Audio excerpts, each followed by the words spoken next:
জিলহজের প্রথম 10 দিনের আমল, ইবাদত, নেকামল, ভালো কাজ, এটা আল্লাহর কাছে এত প্রিয়। আমরা কোরআন এবং হাদিসের আলোকে 11টি আমলের কথা বলতে পারি। 1 নম্বর এই দশকের আমল হলো বেশি বেশি আল্লাহর জিকির করা। দ্বিতীয়ত যে আমলটি চলবে তা হলো যে কোনো নেকামল। 3 নম্বর, সকল গুনাহ থেকে অন্য সময়ের চাইতে এই সময়টাতে বেঁচে থাকার জন্য বেশি সচেষ্ট থাকা। 4 নম্বর আমল হলো যাদেরকে আল্লাহ তাআলা সামর্থ্য দিয়েছেন তারা হজ করবেন।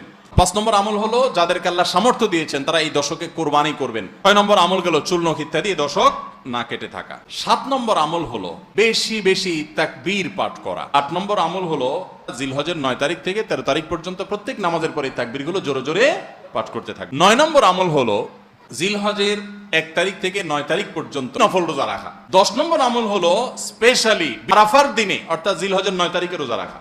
আমল গেল জিলহজের 9 তারিখের রোজা। 11 নম্বর আমল হলো ঈদুল আজহার সমস্ত সুন্নাতগুলো আমল করা।